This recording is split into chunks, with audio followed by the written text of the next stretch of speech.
Shalom jemaat terkasih, kembali lagi dalam program Rema pagi hari ini. Sebelum kita melakukan apa yang menjadi kegiatan kita di sepanjang hari ini, hendaklah kita terlebih dahulu merenungkan firman Tuhan sebagai kekuatan bagi kita di dalam menjalani kegiatan kita di sepanjang hari ini. Sebelum merenungkan firman Tuhan, marilah kita berdoa. Bapa kami yang baik, kami bersyukur kepadamu ya Tuhan kami. Kami berterima kasih buat kebaikan Tuhan, kasih Tuhan yang senantiasa boleh nyata dalam setiap kehidupan kami. Terbukti Bapa bahwa pada pagi hari ini kami boleh bangun dari tidur kami. Kami percaya bahwa itu semua oleh karena pertolongan Tuhan. Dan sebelum kami melakukan kegiatan kami di sepanjang hari ini, kami mau merenungkan firman Tuhan yang senantiasa boleh menjadi kekuatan bagi kami di dalam kami menjalani kegiatan kami di sepanjang hari ini. Pimpin kami Bapa, biarlah Engkau berikan kami pemahaman dan kiranya kuasa daripada Tuhan memampukan kami untuk kami boleh melakukannya. Hanya di dalam nama Yesus kami berdoa. Amin. Bapak Ibu yang dikasihi oleh Tuhan, nats perenungan kita pada pagi hari ini terambil dalam kitab Hagai pasal 1 ayat yang ke-6 sampai dengan ayat yang ke-7. Saya akan membacakan bagi kita semua. Kamu menabur banyak tetapi membawa pulang hasil sedikit. Kamu makan tetapi tidak sampai kenyang. Kamu minum tetapi tidak sampai puas. Kamu berpakaian tetapi badanmu tidak sampai panas. Dan orang yang bekerja untuk upah, ia bekerja untuk upah yang ditaruh dalam pundi-pundi yang berlobang. Beginilah firman Tuhan semesta alam, perhatikanlah keadaanmu. Sedemikian jauh pembacaan firman Tuhan. Bapak Ibu yang dikasihi oleh Tuhan, tema yang menjadi perenungan kita pada pagi hari ini yaitu ketika realita tidak sesuai dengan ekspektasi. Bapak Ibu yang dikasihi oleh Tuhan, setiap kita tentunya memiliki banyak harapan, banyak keinginan yang kita pikirkan, yang tentunya untuk menuju hidup yang lebih baik. Dan yang menjadi persoalannya bukanlah harapan tersebut, bukanlah ekspektasi tersebut, tetapi yang menjadi persoalannya bagaimana respon kita ketika kita mengalami suatu situasi di mana apa yang kita harapkan, apa yang kita pikirkan itu tidak sesuai dengan realita yang terjadi.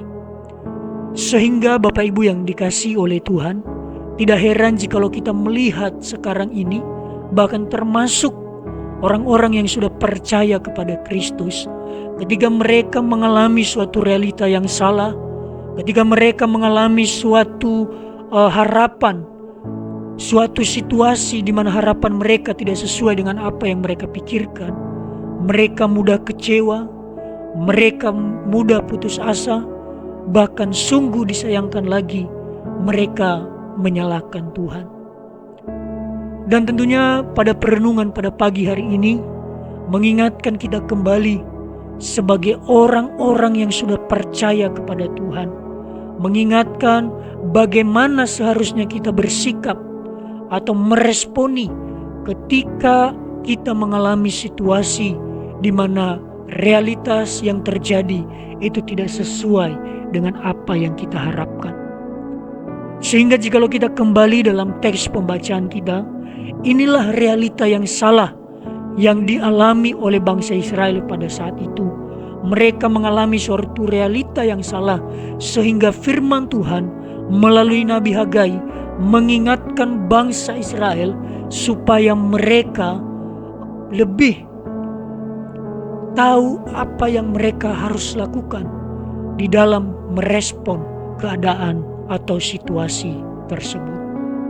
Demikian juga halnya dengan kita sebagai orang-orang percaya kepada Tuhan. Ketika kita mengalami suatu realita yang salah, Ketika kita mengalami suatu realita yang tidak sesuai dengan apa yang kita harapkan, dengan apa yang kita pikirkan, seharusnya kita memiliki respon yang sesuai dengan kebenaran firman Tuhan. Lalu bagaimana respon kita sesungguhnya yang sesuai dengan iman percaya kita kepada Tuhan?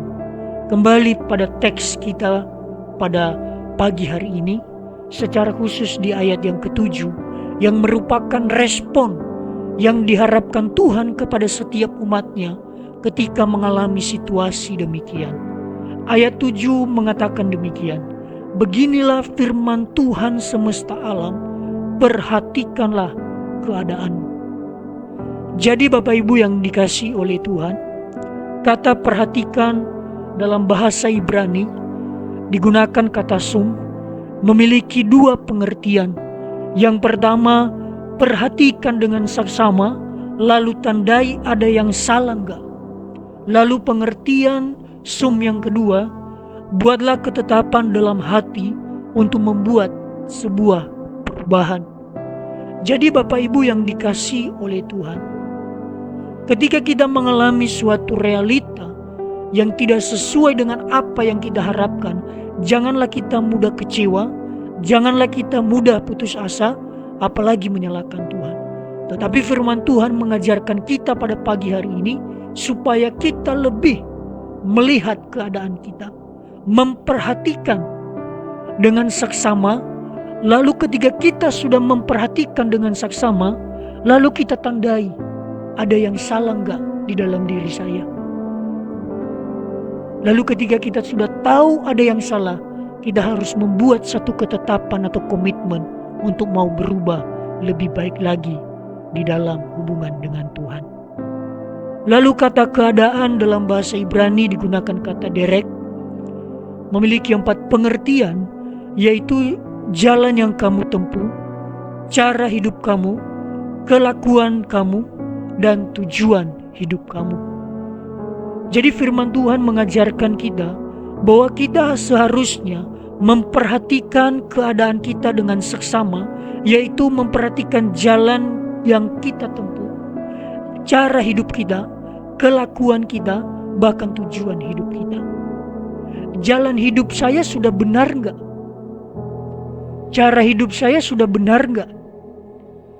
Kelakuan tindakan saya sehari-hari sudah benar atau tidak? Bahkan tujuan hidup saya ini benar atau tidak? Dan inilah yang merupakan atau yang seharusnya menjadi respon kita di dalam menghadapi situasi ketika realita yang terjadi tidak sesuai dengan apa yang kita harapkan. Lebih kepada introspeksi diri, memperhatikan ada yang salah di dalam saya punya cara hidup, di dalam saya punya tindakan, di dalam saya punya jalan yang saya tempuh selama ini, bahkan di dalam saya punya tujuan hidup di dunia ini. Jadi Bapak Ibu yang dikasihi oleh Tuhan, jikalau demikian, maka ketika kita mengalami realita yang salah, janganlah mudah kecewa, tetapi lihat apa yang terjadi kepada diri saya. Apakah saya sudah benar-benar mengasihi Tuhan? Apakah hidup saya ini sudah benar-benar sesuai dengan apa yang Tuhan kehendaki? Sedemikian jauh perenungan kita pada pagi hari ini. Biarlah firman Tuhan ini menjadi kekuatan bagi kita di sepanjang hari ini. Ketika apa yang kita harapkan itu tidak sesuai dengan realita, jangan mudah kecewa, tetapi lebih kepada introspeksi diri. Dan introspeksi diri itu harus dilanjutkan dengan satu komitmen untuk mau berubah lebih baik lagi di dalam Tuhan. Mari kita berdoa. Kami bersyukur kepadamu Tuhan. Terima kasih untuk kebenaran firman Tuhan yang boleh kami renungkan bersama-sama. Biarlah firman Tuhan yang telah kami renungkan senantiasa boleh menjadi kekuatan, menjadi rema dalam setiap kehidupan kami. Hanya di dalam nama Yesus kami berdoa. Amin.